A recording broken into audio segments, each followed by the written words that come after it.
Keith. How are you? I'm doing well. How are you? I'm doing great. Thank you for asking. I'm so excited to have you on the Intentional Intern podcast today, and I would love if you could introduce yourselves to our guests that are listening. Thank you very much. And it's such a pleasure to be here. My name is Coach Keith Shaw. I am a leadership speaker, coach, and trainer. I have served in the human resources space for 35 years. Believe it or not, I started when I was 5 years old. Not really. But I started as a mechanic, and I actually started as a dishwasher making $3.35 an hour, and worked my way into a mechanic position, got a degree, and then worked my way into human resources, and then all the way to the VP level of human resources for Fortune 500 companies. So have been at it for quite a while. I retired last year from the corporate world and started my own business. I'm a believer in entrepreneurship, and I've worked at my business for the last or since 2015. I just started building the business, and I got to the point where I could start my own business in 2021 and retire last year. Wow. Congratulations on the retirement from corporate. Thank you. Thank you.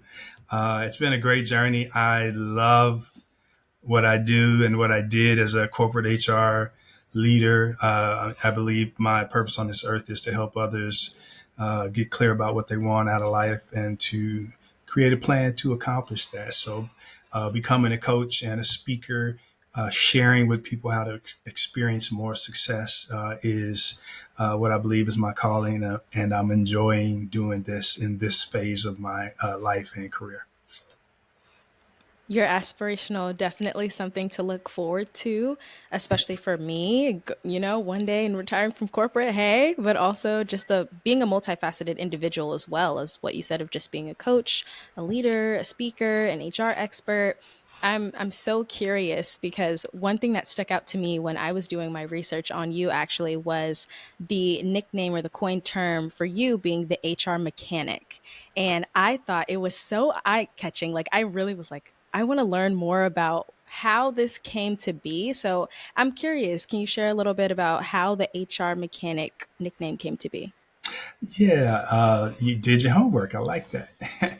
So, I my parents worked in factories, for most of my life as a kid, and they came home and they complained about how they were treated all the time. So I decided I would study management because I wanted to become a manager so I could treat people right. I wanted to write. I wanted to create a better workplace than what they felt they were in. So I got my degree, and then I got out of school and couldn't get a job. Of course, with a degree in management but no experience, no one would hire me to run their shop, of course, and that made perfectly good sense. So I said, hire me as a mechanic and I'll learn the business from the bottom up and work my way up in the organization. So they hired me as a mechanic.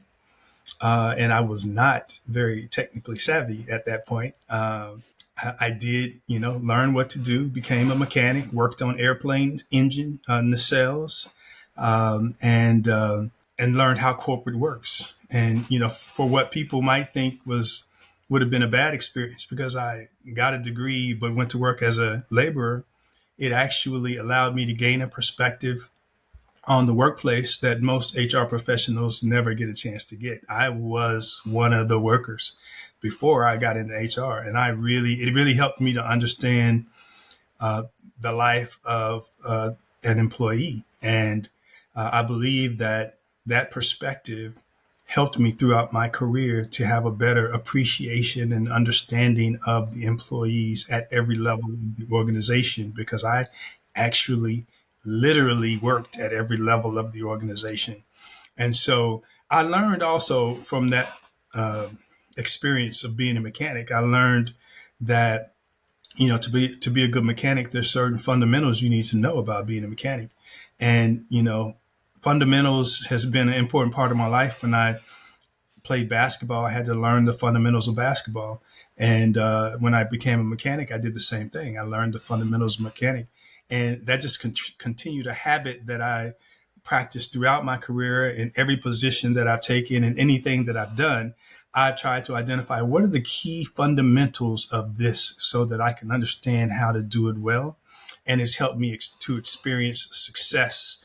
And so when I look at being the HR mechanic, it's not only because I started as a mechanic, but that lesson in fundamentals allows me to go and diagnose problems from a perspective that nobody else has, or that most people don't have, because I've seen the workplace from every angle. Yeah. You've seen like the whole engine, so you know how it runs, and you can tell people, especially in the HR space, exactly what parts need to be fixed. What do we need to diagnose and figure out before we, provide any solutions? And I think something that you said was so important around just, I know what it's like to be one of them. So I can tell you again from experiences that most HR professionals may not have, of really being in someone's shoes and knowing how to articulate what matters to them, what's valuable to them, and then marrying that with, what's important to the business and what aligns with the business, and figuring out the best way to help organizations fix what they need to fix. Absolutely, absolutely. And it's been a blessing, and I believe that that unconventional start that I had to my career wound up actually propelling me farther and faster than I may have progressed otherwise. So I'm very grateful for that, and grateful for the lessons that it gave me. Mhm. Yeah. You know, I was just about to ask about lessons, so we are right on time. We are on the same thought process because, for me as an early career HR individual, there, of course, are things that I'm learning a lot about. That's almost the entire HR spectrum. But for you, you've had that opportunity being from early career to mid management and then getting to be in that executive level. I'm curious from your perspective, what did you feel like were some of the top lessons that you learned being in HR and being in that space in corporate? So there's several things. One of the very important things that I learned was that as HR, you have to earn the trust of the people. There are some people, and this is depends on the organization, but throughout my entire career, I experienced situations where no matter what I did, there were certain people who just would not trust HR. And so, as an HR pro, you have to understand that there will always be a few of those people who just don't trust HR and think that you are totally in it to support and protect the company, which is part of your job as an HR professional, but it's also part of your job to, uphold the law and do what's right, and help employees as well. So it's a balancing act, but it is something that you have to do to try to earn and maintain the trust of the employees. And one of the things that I feel helped with that was that I always, because I was comfortable being in the shop, even when I became an HR leader, HR generalist, and then an HR leader, I spent time on the shop floor. I would go out to the shop floor and interact with the employees. I would walk out there and speak to them regularly. And, I think that was very different as well. I see managers even today, not just in the shop, but in offices where the CEO or the executives walk through the office area and walk right by employees and don't even acknowledge them. They got so much on their mind that they're not even thinking that these people around me are the ones who get this done, and they walk right by them and don't even say hi. And and it's so simple and so easy to do. So because I was comfortable in the shop, I would always go out on the shop floor and just talk to employees, make myself available. So if somebody had a problem, they would it would be easy to approach me. They wouldn't have to come to my office because they'd see me walking around the shop or through the office area regularly. And I think that was very important, and it helped people see that I was approachable. And word travels when people see that that you're okay, and that you're somebody that they can trust, and that travels, and they share with others, and that that can help you, gain the trust of the workforce. And I think that was very important. Another lesson that I would share, and this is probably the most important thing that I can say to you, is that a commitment to personal development is the most important thing that you can do. I have the saying that personal development is the gateway to your gifts. And I believe each and every one of us has something special inside of us, but we have to find it. We have to, dig in and understand what we like and what we're good at. And personal development is the way to do that.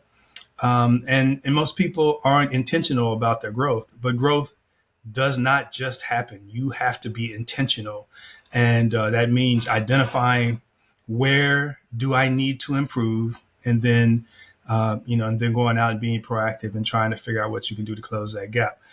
What I find at all levels, not only just early career professionals, but also in some of the CEOs and general managers and vice presidents that I've coached over the years, is that they're not clear about what it is that they want for the life of their career. And when it comes to our job, we have goals and we have goals and objectives that we're working towards. But when it comes to our career and our life, we really don't. We're not clear. So I try to help people to spend time getting clear about what you want, because if you don't have a goal, then you're just spinning. You're just spinning your wheels. You're not going anywhere.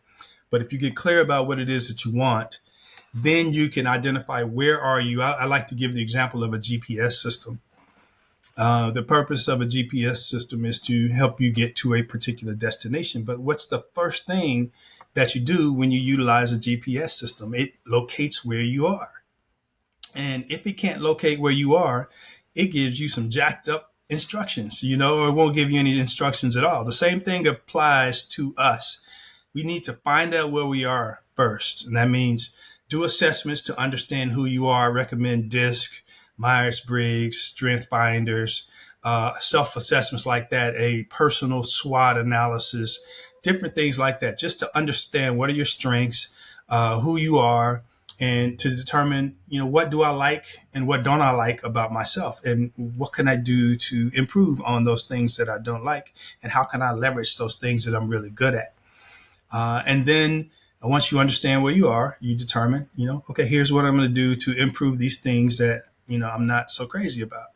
And then you identify where do I want to be in the next 6 months, year, 3 years, 5 years, 10 years. And then you create a plan to get there, And so if you don't take the time to be intentional and do that, you'll get into what many people call a rut. So you go to work, you come home from work, you get something to eat, you watch the news, you spend a little time with your significant other if you have one, and then you go to bed. Next thing you know, a day's passed, a week's passed, a month's passed, a year's passed, and in some cases, a lifetime passes, and you haven't done anything to help yourself improve. And the example I like to use is, we talk about a cup half full or a cup full. So you take a cup of water. Just imagine that I've got a cup of water here. Better yet, I do have one actually. And this is where you are today based on your life experiences and the things that you've experienced. You're at a certain level because you're going to learn things just because of that. Imagine me filling this glass up to the top, because you're taking time to understand, how do I improve my communication skills? How do I learn how to be more resilient so that when I experience failure, that I know how to capitalize on that, and that is not a loss, but it becomes a learning experience.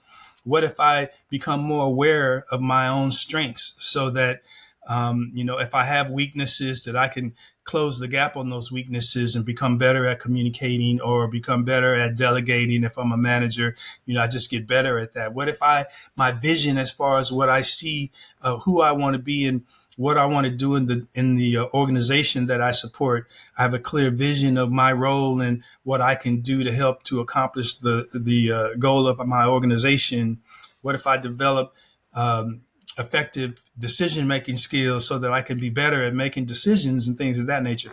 If you invest in yourself so this glass is not half full, now it's full to the top, which version do you want representing you in the future?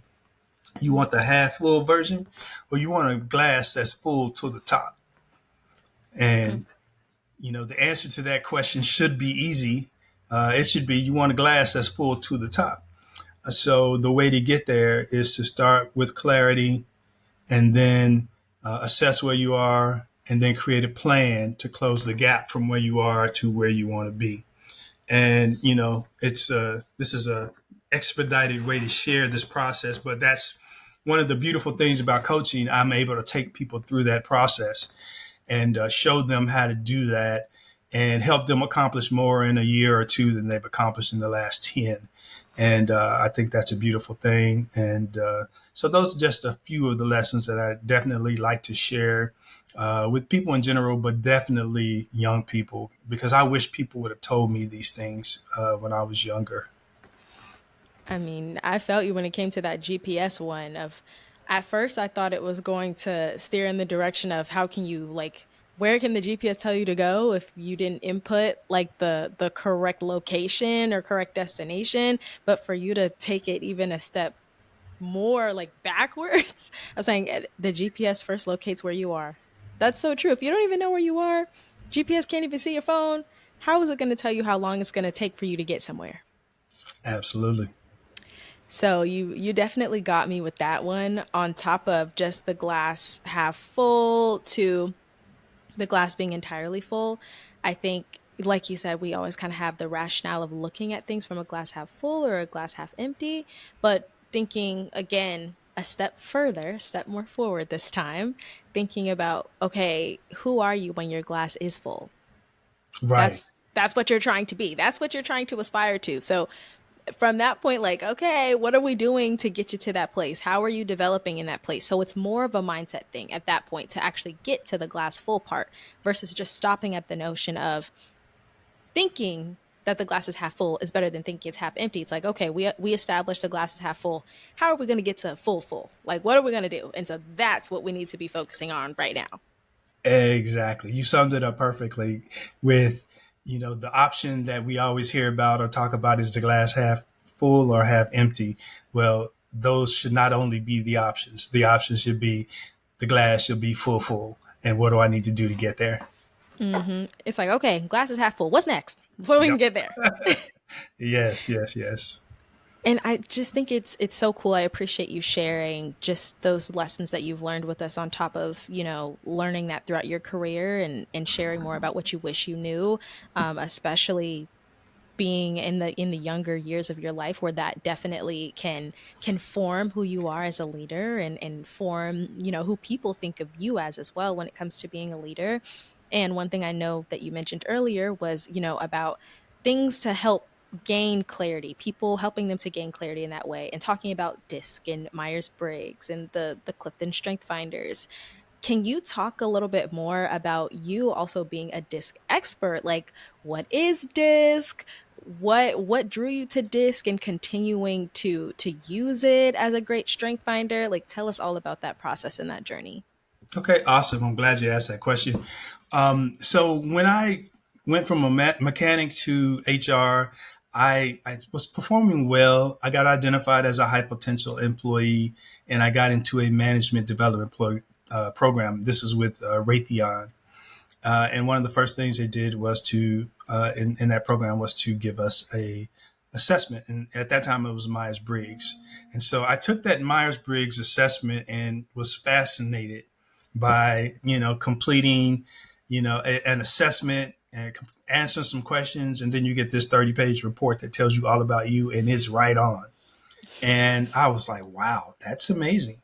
But then I went back to doing my job and put it on a shelf and forgot about it.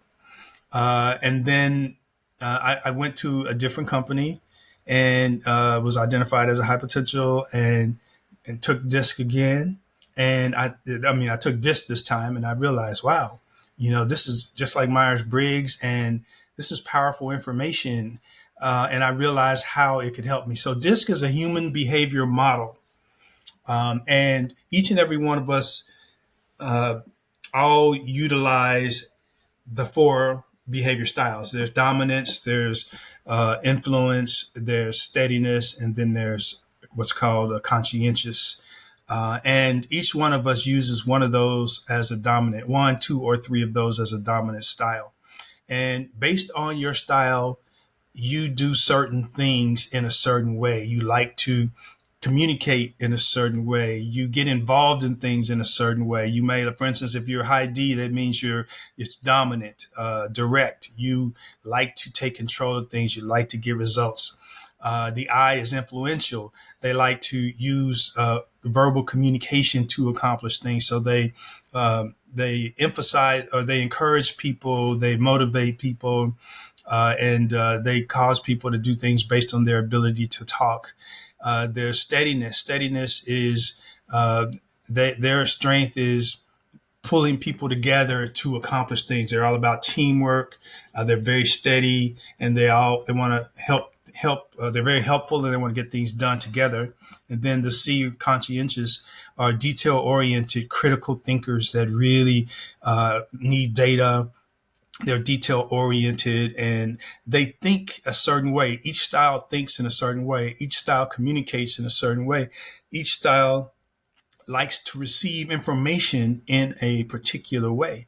And once you identify the style, um, you can understand how everyone wants to receive and will give information. And so, what I like to tell people is that, since we were in the second grade, we were taught the golden rule, which is, you Treat know, people how you want to be treated. treat people how you want them to treat you. Yes. And DISC teaches the platinum rule, which is treat people the way they want to be treated. Because, what we do is we communicate in the way that's natural to us. So we're communicating the way we want to communicate, basically. And um, people don't necessarily want to receive information in the style that I give it in. So once you understand DISC, um, you can understand, you can assess other people's style, identify how they want to receive information, and adjust your presentation to the way that they want to receive information. For example, let me give you the example of a D again. A D is all about results. They are not interested in a bunch of small talk. They're not interested in seeing a bunch of data. They want to hear what the bottom line is. And so if you're dealing with someone who's a D, you can go straight in and talk about the results without spending a bunch of time talking about other things. Because if you do, you'll frustrate them because they don't want to do that. And the C, for instance, very conscientious and detail oriented. So if you're talking to them about something, you're making a presentation to them, or you're trying to sell them something, and you don't bring the data to show why they should like what you're telling them, they won't accept it. They want to have the data. They won't make a decision without having the data. And so those are just some examples of how you can use this to understand what it is that people want and then give it to them. And, what fits in good with this is Zig Ziglar, who is I call him one of the godfathers of personal development. He had this famous saying, which is you can get anything you want if you help enough other people get what it is that they want. And if you know what people want as far as how they want to receive information, and you're able to communicate in a way that is consistent with how they want to receive information, then you're more likely to get a better outcome. And so what it does is give you the tools and resources to become a more strategic communicator and communicate with people in a way that they are more likely to receive it. And each and every one of us, we run into people and encounter people all day, every day. And sometimes for reasons that we can't understand, um, person A just rubs us wrong and we don't know why. And then person B is like we've never met, but it's like we've known each other forever. And it's because of our behavior style. And if that behavior style clicks, things are just natural. It just flows and it feels right. But different behavior styles are opposite, and they are naturally abrasive because they're different, and it's not on purpose. And that's why knowing your style is important, because once you know your style, then you'll be able to look at the different people that you interact with, and and assess their style. And a lot of times it'll tell you, well, no wonder we don't get along because I'm an S and she's a D and she wants to take control over everything. And I feel like she's disrespecting me because she's not listening to me. She wants to take control. But it's not because of that at all. That's just in her DNA. And she's not, that person is not necessarily trying to dominate anyone. It's just their style. And once you understand that, it helps you to be more, to give more grace to other people, and to understand how they want to interact, and then you can adjust, and that also helps them when you adjust and you interact with them in the way they like to receive it. Then it just helps the relationship get better.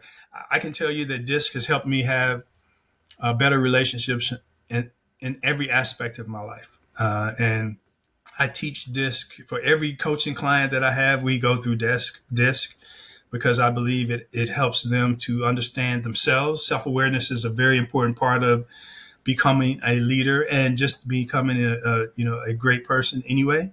So I make sure that people go through DISC so that they can understand who they are, understand their strengths and weaknesses, and then create a plan to adjust those things that they want to adjust, so that they can become strategic communicators and create better outcomes with everyone in their lives. I wish at some point that these were required before people get into corporate, or maybe just maybe even like right when you kind of start like your foundational years, and maybe like of college, probably, of just like where you're starting to form yourself and your identity, knowing who you are coming in, kind of like a pre and post test. um because I can say I've never taken a disc assessment before. I've never taken, anything like that, but I have taken communication assessments before, where I Mm-hmm. had a super long, like 100 question communication. I was like, this is way too long. I don't know what this is going to do for me. But as soon as I read the results, I was like, oh, this is 100% me. And the more that I was reading through it, it gave me insights into, okay, so like this is my overarching, these are kind of like my separate pillars of who I am, of, oh, here are the great points about it. Cool, never thought about it. Here also how people may perceive it though. I'm like, oh, versus like it would tell me, for me internally, I'm thinking more about the positives of it, of what it may do, but also not thinking about, oh, look how other people might receive it from that angle. And so, especially when I started interacting with people, having that assessment allowed me to consciously reflect on what I was doing and to consciously be aware of it, to where I would start to flex more towards the other person because I was already inherently aware of, oh, I could come off this way or it could come off this way. So to make sure that I don't come off in a negative way, let me see like what can I shift? What, knowing this person, what can I shift in a way that is positive for them, or a way that is more communicative with them, where it's more effective in that way. So it's cool getting to hear you even give those examples of where it can come into play. And of course, and also solidifying, you don't mean to do it. Like people, it just happens. Those are our personality types, but there are ways to work through it instead of just saying, hey, you're abrasive to me, or you feel a little bit abrasive. And so I'm just not going to deal with it at all. Right, right. No, that's a great explanation. When you look at that other tool and how you flex, that's exactly the same thing that you do when it comes to DISC. And the reason that I think a DISC, or at least for me, DISC is the right tool, is because it's easy to understand and remember. There's a lot of tools out there that do similar things, but DISC is very easy to remember. I'm a D, or I'm an I, an S, I'm a C, or a combination of those. It's very easy to remember. And, where problems occur for people is typically when they overuse their strength. And you just described the process perfectly, how you can take that knowledge and adjust so that you're not overusing your strengths based on understanding of what your tendencies are. So you're right, everyone should have it, before they get into corporate. But I'll tell you this, here's the real answer that I would say to you, or the real fix to that each and every one of us must take responsibility for our own growth. We should not wait for someone else to come along and tell us what we need to grow. We should be assessing where we are, identifying what we like and dislike, and then creating a plan to figure out how we want to improve it. Because once again, you've got to ask yourself the question: who do you want advocating for you in 1 year, 5 years, 10 years? Do you want where you want to be where you are today, or do you want to take yourself to another level so you are best equipped to advocate for the future of yourself and your family? Mm. And you've got to take responsibility for that. Each and every one of us has to take responsibility for that, and we can't count on an organization to do that. We can't count on our parents to do that. Individually, we have to take responsibility to figure out what we need to do to become the person who's going to advocate for us in the future. Hmm.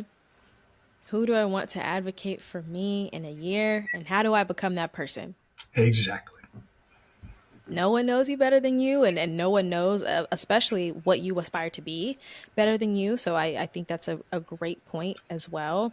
It's just so fascinating, the world of being able to take these human behavioral assessments and just really be able to, I feel like it's honestly kind of like another way for people to understand not just other people and how they communicate with other people, but again, in understanding themselves, almost in like this kind of like tolerable version of doing it, where they're like, okay, this is for my growth. So I'm, you know, how my mom used to say this all the time growing up. So I know she's probably like, when she hears this, she's gonna be like, I know, of just, she used to say, sometimes you don't need to hear stuff from me. You need to hear it from someone else, because if it comes from me, you're not going to listen to it. And Right. so there have been tons of times when I was growing up and I said, oh, my teacher said, oh, my professor said, she said, I told you that 2 years ago. Why is it sticking now? And I was Right. just like, oh, you know what? I don't have a good answer. But also, again, like it was tolerable from other angles. And I feel Right. like assessments like that really allow you to have a space of not only the tolerance piece, but the transparent piece of it's not a person. You're literally reading who you are, and you have to take, like you said, ownership and responsibility of that to figure out, okay, what am I going to do, or what do I need to do in order to get where I want to go, but also where I need to change, and openly say, you know, change is not a bad thing. So when people reframe it in looking at these assessments, it kind of gives them almost this, it kind of level sets them to where they want to understand more, and that human behavior piece kicks in right there of psychologically making them feel like this is better for me, this is more attainable, versus hearing it maybe in a performance review, or hearing it when you're getting ready to apply for another job. So I just find that so fascinating. Yeah, and also what you get in a performance review is subjective. Hmm. That comes from another person. It's subjective. It may or may not be accurate. But uh, quite honestly, your self assessment, it comes from you. You Mm. gave the answers. You put the input in, and it took what you said and told you about yourself. So I mean, yes, you're getting it from the system, the algorithm, but it came from you. you know so it's helping you become the best version of yourself, and it's just powerful, and I believe everyone should do it. Here's how I like to summarize it: we work all day every day with people. Shouldn't we learn how people work? Just that simple. Should be the first thing we teach people when they go to work. But Hmm. and some companies do. Some companies use it. It is the most widely DISC is actually the most widely used assessment in the world, I believe. Last I checked, I think 85 million people have taken DISC assessments. So a lot of companies are using DISC or something like DISC. But I truly believe that everyone should take a DISC assessment before they go into the workplace, because we need to teach our people or train our people how to work with people. It's basic to me, fundamental, as I said. It's a Hmm. fundamental. And then speaking of fundamentals, I have another group of fundamentals that I primarily teach them to leaders, but I believe that it applies to anyone. So I have these five fundamentals. I call them the five fundamentals of effective leadership. And, you know, so don't look at it as leadership from the standpoint of a position of authority. You can be a leader without being in a manager type role. I've worked in several companies where people who were leaders in the organization were employees. They were not leaders. You can have an impact on people without being in a particular position. And each and every one, just as personal development is important and that we should prioritize it, we should also take personal leadership responsibility and learn how to lead. Because whether you lead at work, you're going to need leadership skills because you're going to need to lead in an organization. You're going to lead your family. You may become a leader in your church. So start learning how to lead now. And so these five skills that I have, I call it the CRAVE method, CRAVE. And the C stands for communication skills. We need to develop our communication skills. Communication skills is probably one of the most important skills that you can develop to help you have a successful career. The R stands for resilience. We all need to learn how to be resilient because eventually we're going to experience failure. And we need to understand how to handle failure, how to recover from failure, and to make it so that failure is not necessarily always a bad thing. Sometimes we learn from failure, and that leads us to future success. John Maxwell says sometimes you win, sometimes you learn. And if you don't get the outcome you want, but you learn from the situation and the experience, then that's going to help you get better results the next time you have that experience. So that's the R. The A stands for awareness. Awareness, from the standpoint of self-awareness. We've kind of talked about that a little bit with DISC. That also includes emotional intelligence. We should develop our emotional intelligence as part of our self-awareness. The V stands for vision. The vision, understanding the vision of for ourselves. I talked about it first. Clarity for what we want. We should have clarity of the vision for the organization that we work for, so we understand what it is that the business is trying to accomplish and how we can contribute to accomplishing the mission, vision, and values of the organization. And then, if we're a leader, how we need to understand the vision so that we can articulate the vision to others so we can enroll them to help them accomplish the mission, vision, and values of the organization. And then lastly is effective decision making. Most people make decisions based on gut and don't have a process for decision making. And to be perfectly honest, each and every one of us is where we are because of the decisions that we've made in our lives. People have made decisions in their teens that cost them their entire life. And so it's important to have a decision making process so that you can make good decisions. And it's especially important, especially in those younger years of our lives when sometimes we allow our emotions to impact our ability to make decisions. I have a saying that says when emotions go up, intelligence goes down. So if you got a decision making process, maybe that'll help you to eliminate making emotional decisions and go through a process that helps you to make good and solid decisions so you won't make decisions that may adversely impact you, significantly or, become catastrophic mistakes.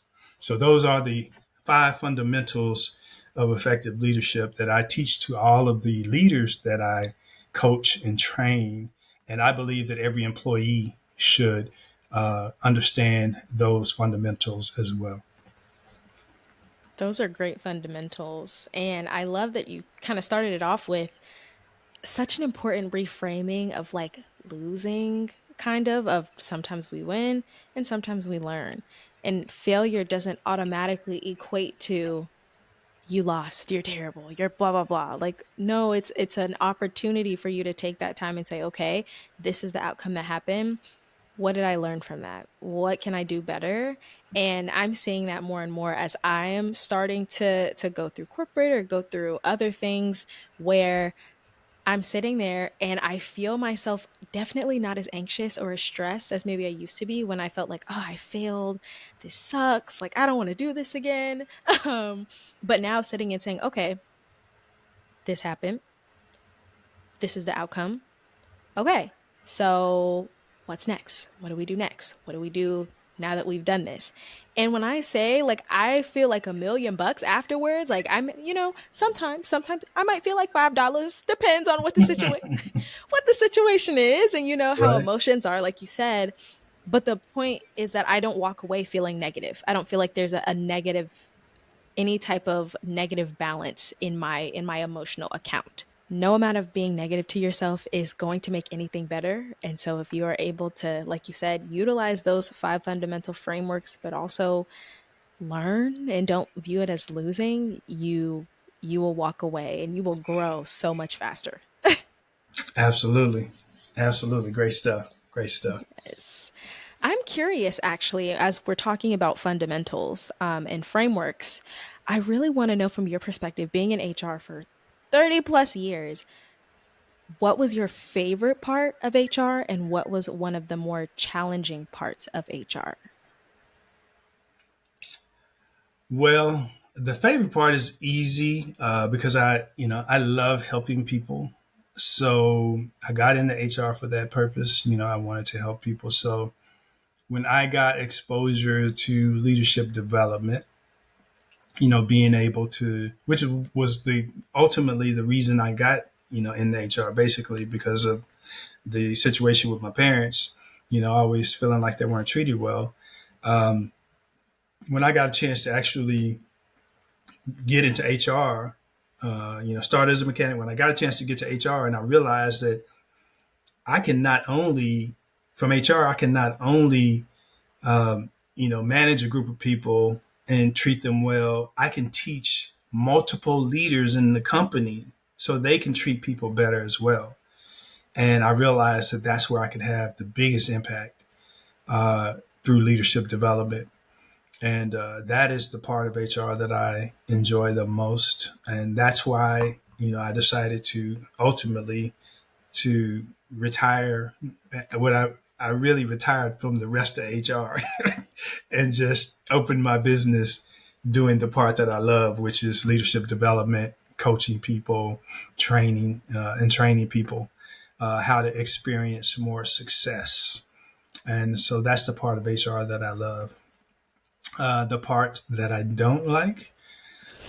So I was a generalist for the majority of my time, and so let me just first say, as far as one of the disciplines in HR that's always going to be there, I can't stand benefits. I just can't.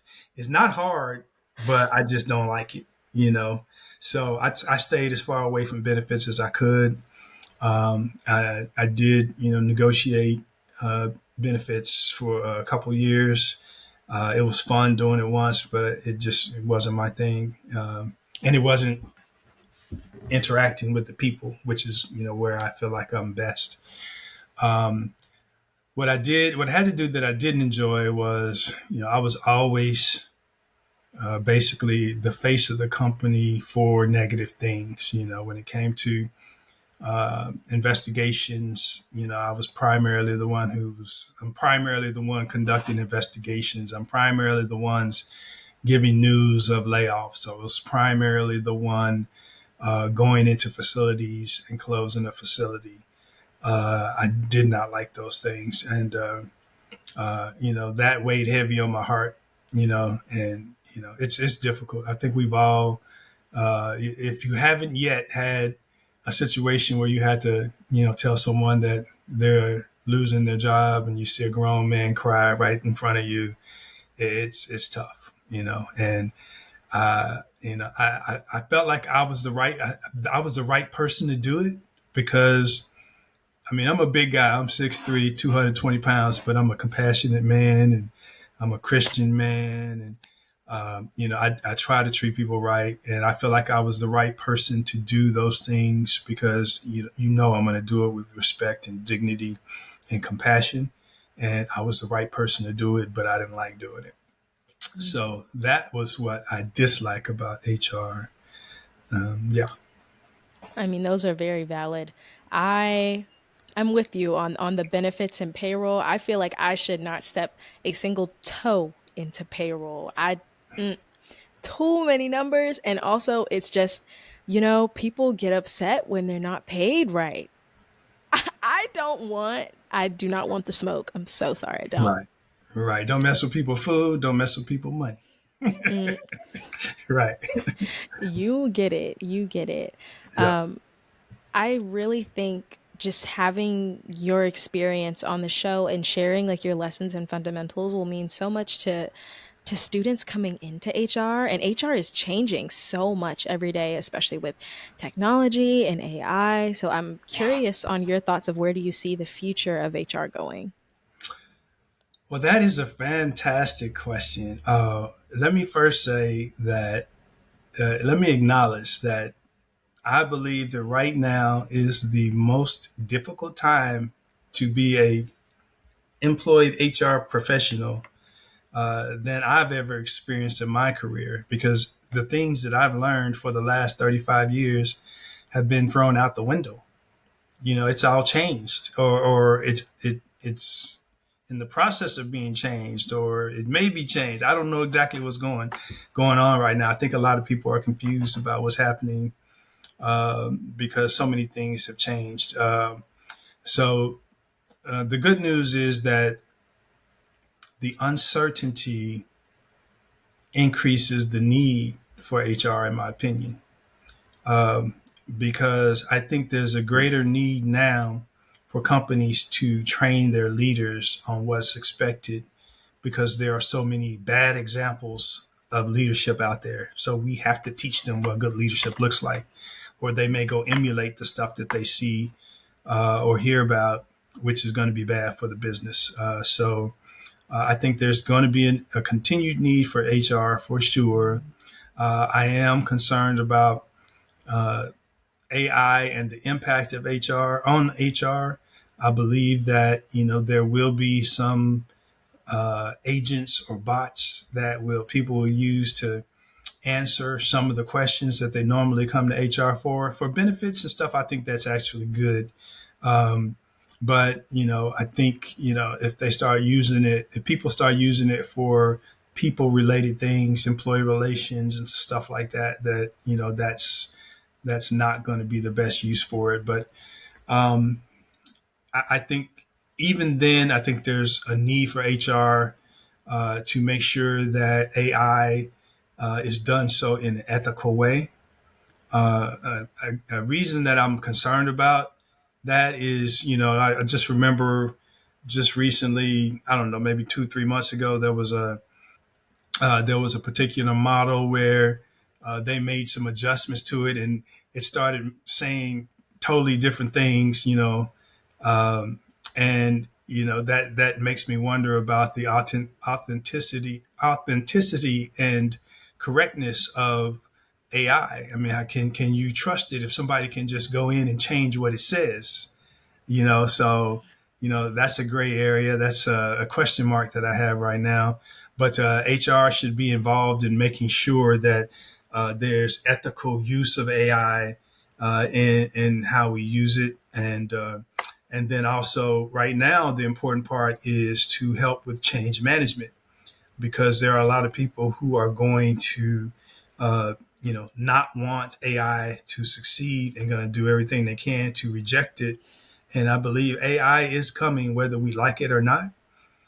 So we have to try to find out how can we utilize AI to help us, and as opposed to thinking that AI is coming to replace us.